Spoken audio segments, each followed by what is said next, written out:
9월 12일 월요일 공급의 약속. 300명의 아이들이 옷을 차려입고 앉아서 아침 식사를 주신 하나님께 감사의 기도를 드리고 있었습니다. 하지만 아이들 앞에는 아무런 음식이 없었습니다.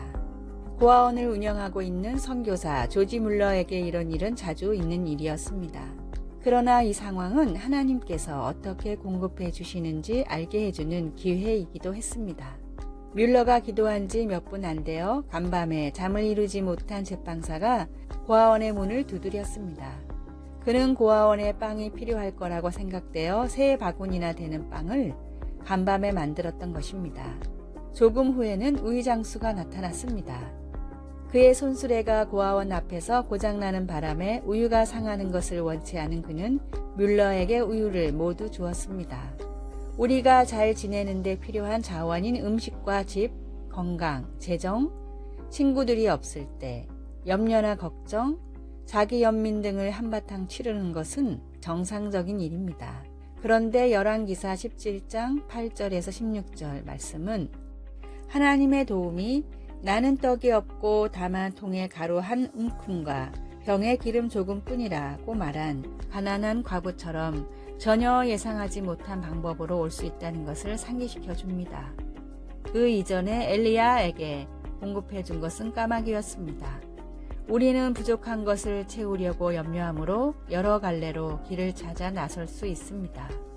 하지만 하나님께서 우리의 필요를 채워주시겠다고 약속하신 공급자시라는 것을 분명히 알면 자유로울 수 있습니다. 말씀. 그와 엘리야와 그의 식구가 여러 날 먹었으나 열왕기사 17장 15절. 찬송 15장. 하나님의 크신 사랑. 기도. 저의 모든 필요를 공급하시는 하나님을 분명히 볼 수 있게 해 주소서. 하나님을 먼저 찾지 않고 헛되이 제 방법을 먼저 찾았던 날들을 용서해 주소서. 예수님의 이름으로 기도드립니다. 아멘.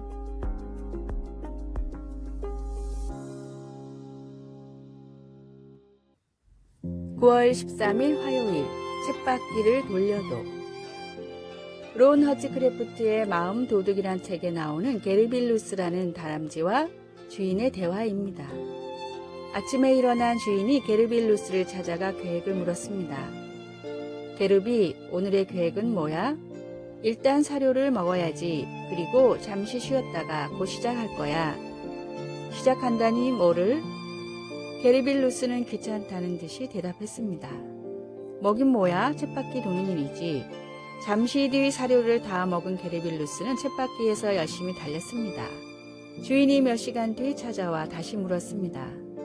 그런데 거기서 평생 쳇바퀴만 돌 거야? 다른 방법을 시도해보는 게 낫지 않겠어?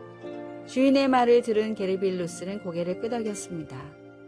그 말이 맞아. 여길 벗어나려면 조금 더 빨리 달려야겠어. 그리고 젖먹던 힘을 다해 쳇바퀴를 굴렸지만 여전히 제자리였습니다. 사육장을 벗어나지 않는다면 아무리 열심히 달려봤자 제자리일 뿐입니다.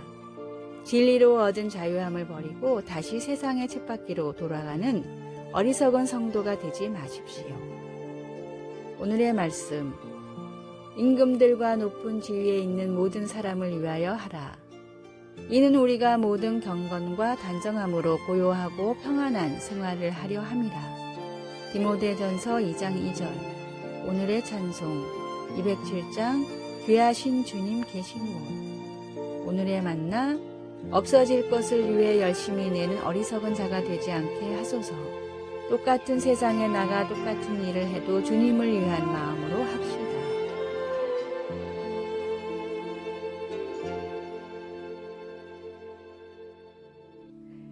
9월 14일 수요일 황량한 곳에도 아름다움이. 우리는 종종 길을 걷다 바위 틈에 피어난 꽃을 발견할 때가 있습니다. 그것은 넓고 아름다운 들판에서 자라나는 꽃들만큼 키가 크지는 않아도 아름답기는 마찬가지여서 보면 기분이 좋아집니다. 이렇게 거칠기만 한 곳에서 우연하게 좋은 것을 만나고 보면 예수님을 믿는 사람들에게도 삶이 얼마나 생기가 없고 황량하게 보일 수 있는지 생각하게 됩니다. 어려움은 극복할 수 없을 것 같고 시편 기자 다윗의 외침처럼 우리의 기도도 때로는 소용없는 것처럼 보이기도 합니다. 여호와여, 나는 가난하고 궁핍하오니 주의 귀를 기울여 내게 응답하소서. 우리도 다윗처럼 기쁨을 갈망하는 존재들입니다. 그러나 다윗은 이어서 주를 부르는 모든 사람들에게 인자함을 넘치게 베풀어 주시는 하나님, 신실하시고 긍휼히 여기시며 은혜를 베푸시는 하나님을 섬긴다고 선언합니다. 하나님은 정말로 응답해 주십니다. 때때로 하나님은 황량한 곳에 해바라기를 보내주십니다. 그것은 친구로부터의 격려의 말이나 글, 위로의 문장이나 성경 구절 혹은 아름다운 해돋이처럼 우리에게 희망을 가지고 더 가벼운 발걸음으로 앞으로 나가게 해주는 것들입니다. 우리를 어려움에서 건져주시는 하나님을 경험할 그날을 기다릴 때에도 시편 기자처럼 주는 위대하사 기이한 일들을 행하시오니 주만이 하나님이시니이다 라고 선언하는 우리가 될 수 있기를 소원합니다. 말씀, 주는 선하사 사죄하기를 즐거워하시며 주께 부르짖는 자에게 인자함이 후하심이니이다. 시편 86편 5절. 찬송 327장 주님 주실 화평. 기도, 사랑의 하나님, 긍휼히 여기시고 은혜를 베풀어 주시니 감사합니다.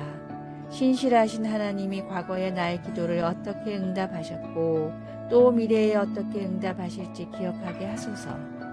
예수님의 이름으로 기도드립니다. 아멘.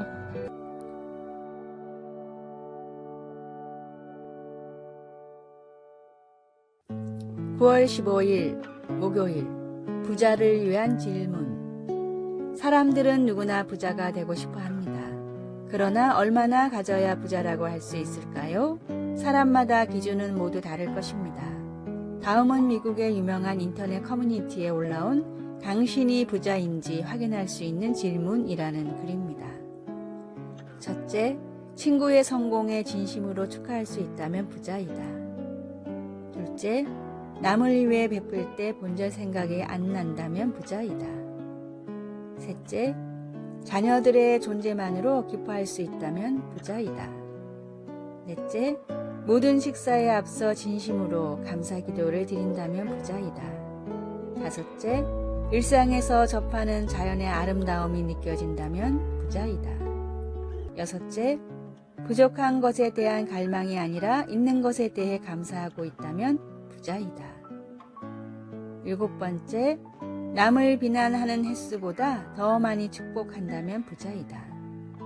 여덟 번째, 과거를 그리워하지 않고 미래를 기대하고 있다면 부자이다. 아홉 번째, 아무리 바빠도 하나님을 잊지 않고 있다면 부자이다. 열 번째, 죽음이 두렵지 않다면 부자이다. 진정한 부자는 마음의 구원의 확신을 품고 하나님이 주신 것에 만족하며 사는 사람입니다. 우리 삶에 베풀어 주신 하나님의 충만한 은혜에 감사하십시오. 오늘의 말씀.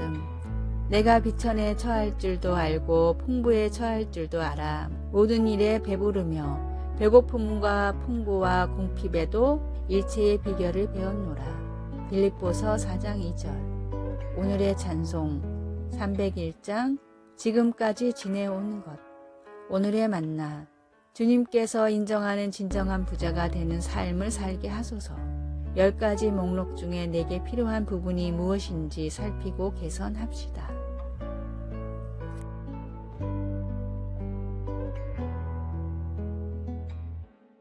9월 16일 금요일, 우리의 구원자 하나님.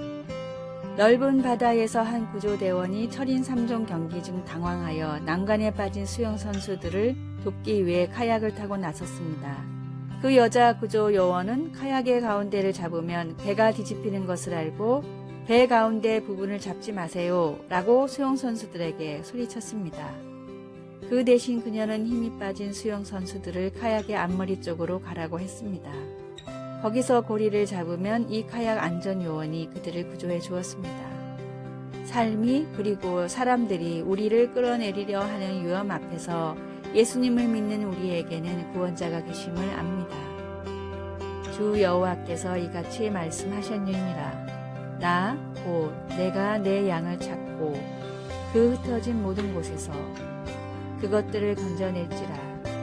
에스겔 34장 11절에서 12절. 이것은 이스라엘 백성이 유배 중에 에스겔 선지자가 준 확신이었습니다. 이스라엘 지도자들은 백성들을 무시하고 착취하고 삶을 약탈하며 자기만 먹이고 하나님의 양떼를 먹이지 아니하였습니다.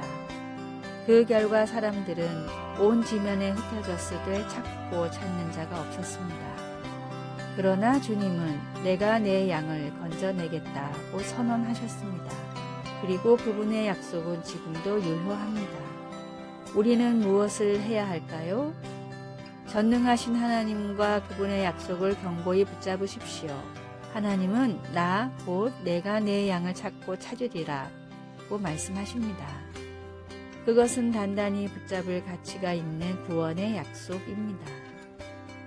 말씀, 내가 그 흩어진 모든 곳에서 그것들을 건져낼지라. 에스겔 34장 12절. 찬송 400장 험한 시험 물 속에서.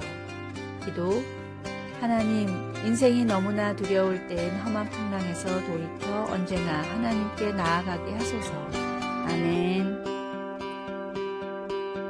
아래의 빨간색 글자 구독을 누르시어 더 많은 전도의 열매를 맺으시기를 기도합니다.